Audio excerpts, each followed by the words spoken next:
Lo mismo pasa una y otra vez, comienza diciendo Ray Dalio en su entrevista. Y si estudias los patrones de ellos, puedes llegar a entender la relación de causa-efecto. Entonces puedes escribir los principios con los que te deberías regir para poder lidiar como corresponde con los problemas y las crisis económicas del país. De hecho, Estados Unidos tiene una vasta historia de lidiar de manera correcta con crisis y con grandes deudas en tiempos pasados, y me gustaría que con esta situación actual sucediera de la misma manera. Según los estudios de historia de la economía que realizó Dalio, los ciclos de crisis se pueden explicar en etapas. Primera. En la primera etapa, la deuda es generada y usada para crear ingresos a partir de la productividad. Estos fondos pueden ser bien utilizados. Generalmente en este momento los precios de las acciones en el mercado de valores pueden subir y todo está bien. Segundo. La segunda etapa es cuando la subida de estos precios genera una burbuja. Todo el mundo extrapola lo que ha sucedido en otras ocasiones similares. ¿Cuál es esta situación? Porque observan que las acciones suben, creen que las acciones continuarán subiendo, el acceso al dinero continúa siendo fácil, se endeudan y se apalancan en esa deuda. 3. En la tercera etapa te encuentras en la cima. El Banco Central comienza a poner los frenos, comenzando a restringir la política monetaria. 4.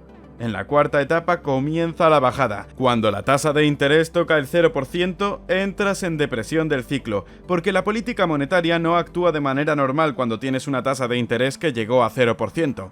A continuación debes tener una expansión cuantitativa. Entonces Dalio aprovecha para realizar una correlación con un periodo similar en el tiempo, que es la crisis de 1930. Cuando explotó la crisis con la deuda, la tasa de interés llegó al 0% y el Banco Central tuvo que imprimir dinero. Es lo que llamamos expansión cuantitativa. Con ese dinero que has creado compras acciones en el mercado de valores. El valor de esas acciones y esos activos financieros producen una recuperación, pero lleva la tasa de interés al 0% o muy cerca de cero.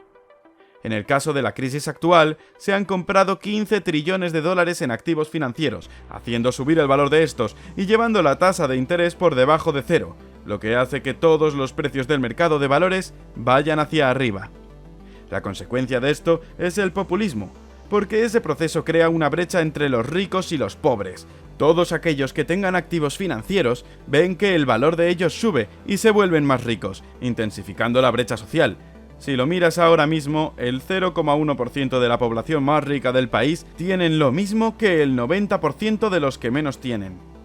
Esta proporción es muy similar a lo que sucedía en 1930, cuando teníamos la misma estimulación económica. Entonces, ¿en qué momento del ciclo nos encontramos? Estamos transitando la última etapa del ciclo, donde la mayoría de la expansión económica ya consumió su energía, los precios de los activos han subido, la tasa de interés está baja, y estamos comenzando a tener políticas monetarias más ajustadas. Muy parecida a la situación que comenzó en 1937. Estamos en una situación política, en términos de que estamos teniendo cada vez más conflictos por la brecha social entre los ricos y los pobres, como consecuencias del populismo. ¿Qué tenemos que esperar que suceda en esta etapa del ciclo?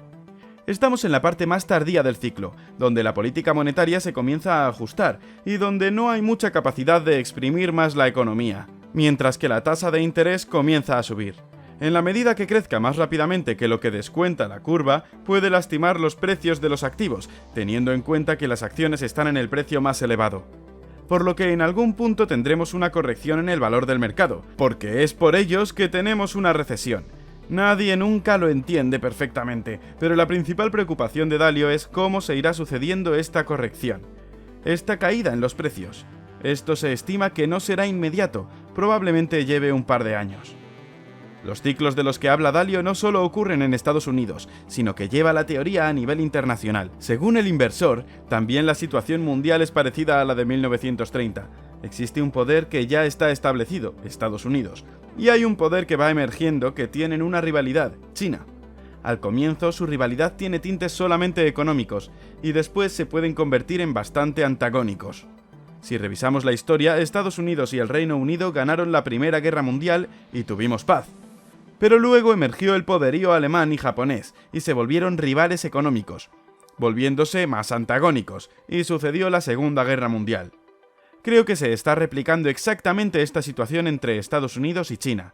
No necesariamente debería significar que lo que nos espera es una guerra inminente, pero hay que tener cuidado porque las situaciones son bastante similares en lo económico y en la situación internacional actual. Si bien creo que la crisis económica que estamos atravesando tendrá grandes consecuencias, también debo marcar que estamos en una posición de privilegio, porque tenemos una moneda de reserva. Algo que realmente distingue a los países que tienen problemas que no tienen capacidad para afrontar de aquellos que tienen la capacidad de manejar sus problemas de deuda. Para que podamos aprovechar este privilegio de poder continuar endeudándonos en nuestra propia moneda, debemos mantener las finanzas básicas. ¿Qué crees que debería hacer el inversor? Creo que hay dos partes esenciales en la inversión. La primera sería ¿cuál es una estrategia de tus inversiones? Y por otro lado están las estrategias de apuesta alfa. Y yo creo que el hombre promedio no debería tratar de hacer estas apuestas porque le va a terminar saliendo mal. Alfa es mejor que el promedio. Es lo que conocemos como este es el momento de comprar, este es el momento de vender, el ritmo del mercado. No hagan eso. La historia sobre estas operaciones está clara. Recuerdo haber aprendido esto cuando Peter Lynch dirigía Magellan Fund y El Mejor Fondo, el que mejor resultados obtiene. El inversor promedio perdía. ¿Y cómo era eso posible? La razón por la que es posible es porque cuando el mercado está muy caliente y la publicidad está ahí, la gente compra, y cuando entra en el periodo de baja, la gente se asusta y vende. Entonces el ritmo del mercado, su timing, es muy difícil para nosotros, que ponemos cientos de millones de dólares cada año. Nosotros tenemos 1.600 personas en Bridgewater, así que es un juego difícil. Así que les diría que no traten de jugar a este juego, deberían pensar en cómo conseguir balance y diversificación al operar. Dalio aconseja que construyamos un portafolio para las 4 estaciones del año. Con este tipo de portafolio no quedaremos expuestos a ningún tipo de clima específico, es decir, a ninguna etapa de los ciclos que fuimos repasando. Ahora, para los más osados, a los que les gusta invertir alfa, la recomendación es entender que el momento para comprar es cuando haya sangre en las calles, así de duro como lo escuchamos. Y deberíamos vender cuando está todo bien. Y todo el mundo está extrapolando el pasado, cuando estamos cerca del final del ciclo. Tengamos en cuenta que es muy difícil para las personas dar un paso al costado de lo que está haciendo la mayoría y hacer lo que debe, lo que sabe que es correcto. Los datos que debemos tener muy presentes son: ¿en qué etapa del ciclo estamos? ¿Cuál es la tasa de desempleo? ¿Qué es lo que está haciendo el Banco Central? ¿Está apretando la política monetaria o la está soltando? Tenemos que revisar cuál es el sentimiento de la población. ¿Hay euforia? Controlar los precios. ¿Cuánto de la deuda se trasladó al precio? Esto lo podemos hacer comparando los rendimientos de las acciones con los bonos. Todo este tipo de evidencias es lo que pinta cómo será el futuro. Ese es el futuro descontado. Si miramos ese futuro descontado y vemos que es una foto en la que han extrapolado lo que ha sucedido en el pasado, pero que a la vez es algo que es muy poco probable que pueda suceder en el futuro, entonces sabrás que los precios están muy altos, por lo que tendrás que pensar en el timing. ¿Cuál es el consejo que más te ha interesado? ¿Qué tipo de inversor eres? ¿Alfa o normal? Si llegaste hasta el final del vídeo, muchas gracias por vernos. Y si no quieres perderte más vídeos como este, activa la campanita al suscribirte. ¡Hasta la próxima!